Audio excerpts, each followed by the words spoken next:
Il vous est déjà arrivé, la nuit, de prendre votre portable et d'allumer la radio FM. En tout cas, c'est ce que j'ai fait il y a 2-3 jours. Alors que je n'arrivais pas à dormir, j'ai pris mes écouteurs, mon portable, et j'ai allumé la radio.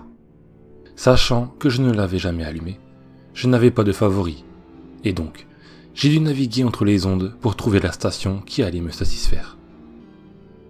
Après avoir enregistré 2 stations en favori, je suis arrivé sur la fréquence 94.9. À première écoute, elle paraissait ne rien émettre, comme c'était le cas pour plusieurs stations à 7h, 1h23. Mais je ne sais pour quelle raison, il m'est venu à l'idée de monter un peu le son. Et derrière les grésillements, il me semblait entendre une voix. Je me suis donc concentré pour mieux percevoir les sons de la voix. Il me semblait que la voix venait d'une petite fille. Elle semblait réciter une sorte de comptine ou quelque chose dans le genre. Et puis, les grésillements se sont estompés. La voix devenait plus claire. Effectivement, la petite fille, si c'en était une, chantait. Mais je n'arrivais pas encore à comprendre les paroles. J'ai donc décidé de pousser le volume à fond.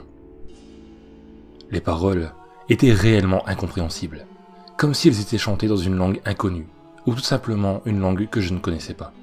Raison pour laquelle j'ai pensé percevoir les ondes d'une radio étrangère. La petite fille continua de chanter 2 minutes avant de pousser comme un long cri de terreur.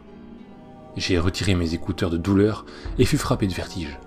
Ma chambre est devenue froide et je sentais comme une présence à mes côtés. Ma tête semblait bouger dans tous les sens, ma vision s'est brouillée et le cri de la petite fille me résonnait continuellement dans la tête. C'est alors que je fus frappé de flash. Je voyais une porte au fond d'un couloir sombre, de la lumière passant dessous. Puis la porte s'est ouverte. La lumière me faisait mal aux yeux. C'est alors que j'ai vu la silhouette sombre d'une petite fille. Au fur et à mesure des flashs, la petite fille s'approchait. Je n'entendais plus les cris, mais plutôt des murmures. Des murmures lugubres et agressifs qui devenaient de plus en plus forts et montaient dans les aigus. Et là, le noir complet. Je me suis réveillé le lendemain matin, en sueur, le portable et les écouteurs à côté de mon oreiller. J'ai pensé que j'avais fait un cauchemar, mais alors que je rentrais dans la salle de bain pour me rafraîchir, j'ai remarqué du sang séché qui avait coulé de mon nez. Je l'essuyai avec un peu d'eau et me versai de l'eau dans un gobelet. Quelque peu troublé par la nuit dernière, je partis en cours. Durant mon trajet, j'ai eu l'impression d'être suivi. Quand je me retournai, il y avait effectivement quelqu'un, un homme assez grand, portant un chapeau de feutre et un long manteau noir. À un moment, pris de stress, je me suis mis à courir. Je me suis arrêté de courir 2 pâtés de maison plus loin. Rouge comme une tomate, essoufflé, je regardais dans tous les sens, et voyant que j'avais semé mon poursuivant, j'ai repris tranquillement ma route. À ce moment, je me suis surpris moi-même. C'était la première fois que je paniquais et réagissais ainsi au quart de tour. Les courses se sont déroulées sans encombre, enfin, sans encombre serait mentir, à 2 exceptions près disons.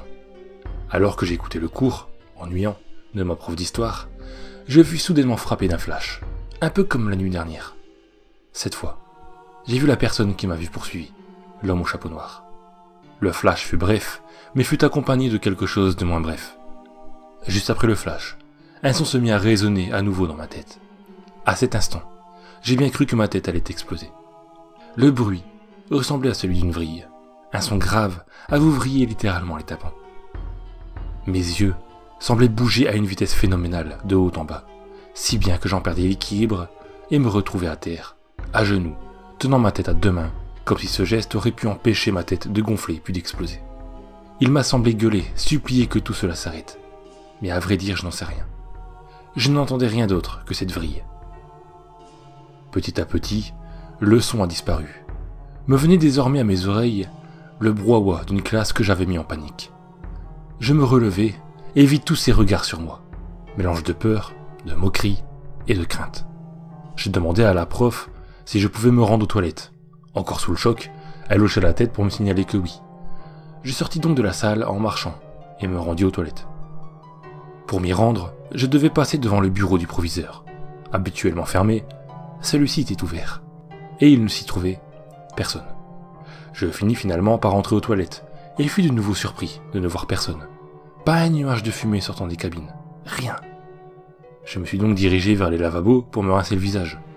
En me regardant dans le miroir, je fus interloqué par ce que je voyais dans la cabine derrière moi. Ou plutôt, par ce qui se dépassait de celle-ci. Il y avait, accroché à un tuyau, une cravate rouge. Je me suis donc retourné et me suis avancé vers la porte que j'ai poussée lentement. Elle ne m'opposa aucune résistance. Et devant mes yeux, l'horreur. Le proviseur était pendu, à sa cravate, les yeux exorbités, le visage violacé par le manque d'oxygène, la langue pendante, et sur sa poitrine était épinglé un mot à mon attention, que je lus le plus rapidement possible. Cette fréquence peut faire bien pire que tu ne l'imagines. Je sortis des toilettes en courant, effrayé par l'abomination qui venait de se produire, et rejoignis ma classe. Je débarquai dans celle-ci en sueur, la gorge sèche, et bafouillai à ma prof ce que je venais de découvrir. Inquiète et étonnée, elle se dirigea avec moi vers les toilettes, secondée par la classe entière.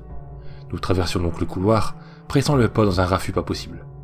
Puis soudainement, un événement qui me fit frôler la crise cardiaque. Le proviseur surgit hors de son bureau, alerté par le vacarme que la classe produisait. Ce fut sans doute le plus grand moment de honte que j'avais jamais vécu. Toute la classe me jeta un regard horrible, et la prof tenta d'expliquer la méprise qui avait eu lieu, tant bien que mal. La prof prit ensuite rendez-vous avec mes parents et le psychologue du lycée pour lui parler des événements qui s'étaient déroulés. Mes parents, énervés, me privèrent d'ordinateur et m'envoyèrent me coucher juste après le dîner. Cette nuit-là, j'ai fait un cauchemar assez terrible. Je me trouvais dans une pièce blanche qui semblait s'étendre à l'infini. Ne pouvant rien faire, je me suis mis en marche. Au bout de quelques pas, je distinguai une baignoire. Il y avait une personne, une femme à l'intérieur. Elle me semblait ne plus bouger, et son teint était pâle. Je me suis donc avancé, et j'ai remarqué qu'elle baignait dans son sang. Ses poignets étaient dehors, du sang coulait encore des plaies. Puis la tête de la femme s'est tournée dans ma direction, et m'a regardé avec un regard vide. Elle s'est levée de la baignoire, et a commencé à marcher vers moi, les bras tendus dans ma direction. Je ne pouvais plus bouger. La seule chose que je pouvais faire était de crier. La femme est arrivée à ma hauteur, a passé ses doigts autour de mon cou et a serré. Je me suis senti réellement suffoqué, et c'est ça qui m'a réveillé en sursaut. Il était 2h42. Je tentais tant bien que mal de me rendormir juste après, mais à peine j'ai eu fermé les yeux, que j'entendis comme des bruits de pas dans mon couloir. À ce moment, j'ai retenu mon souffle pour mieux écouter, ou pour ne pas me faire repérer par quelque chose. Il me semblait que 2 personnes marchaient vers ma chambre. Il n'y avait plus aucun bruit dans ma chambre. Quand, bam, quelque chose tapa à ma porte. Je tentais du mieux que je pouvais de garder mon calme. Des gouttes de sueur coulèrent sur mon front. Je retins mon souffle. Puis ma porte s'ouvrit lentement. Je serrai mon drap dans mes mains, trempé de sueur, et fermai les yeux. 2 secondes plus tard, je les ouvris lentement. Et là, je me suis mis à pousser un énorme cri. Il y avait en face de moi l'homme au chapeau noir et la petite fille. Ils se tenaient la main et me regardaient. Les traits de leur visage étaient fins. Ils semblaient tristes. Heureusement, mon cri avait alerté mes parents qui débarquèrent dans ma chambre en allumant la lumière. Après avoir tenté de me réconforter, ils repartirent se coucher et la nuit se passa sans aucun problème. Le lendemain, c'était samedi. Mes parents partirent pour leurs travaux respectifs. Ils me laissèrent seul. Bien sûr, j'avais envie d'en apprendre plus sur cette fréquence 94.9. Mais sans ordinateur, il allait être compliqué de s'en renseigner. Heureusement que j'avais toute la journée devant moi pour fouiller la maison à la recherche de mon ordinateur portable. Finalement, je le trouvais. J'écumais donc de nombreux forums à la recherche d'infos sur la fréquence 94.9. Et j'en trouvais 2, pour mon plus grand bonheur. Je trouvais 2 témoignages de personnes qui avaient écouté cette fréquence. Le premier disait que cela faisait 1 mois qu'il avait écouté cette émission sur la fréquence 94.9 et que chaque jour et nuit, il était sujet à de nombreuses hallucinations et cauchemars qui semblaient devenir de plus en plus horribles au fil des jours. De plus, les bruits qui résonnaient dans sa tête, comme c'est mon cas, devenaient plus forts, plus violents.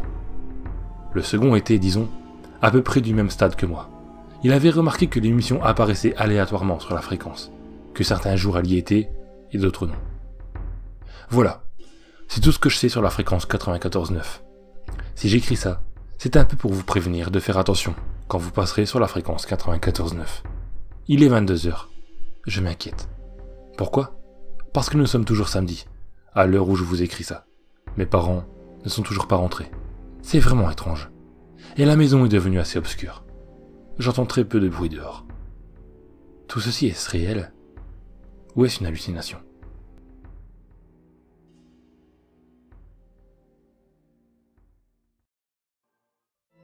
Les morts se relèvent ce fameux soir où les gens s'amusent et se déguisent, les âmes finissent morcelées, scellées lorsque l'enfance se brise. Horreur, mystère, un vent glacial fait trembler jusqu'en Antarctique. Les gens d'urbaine creepypasta, c'est leur du récit fantastique.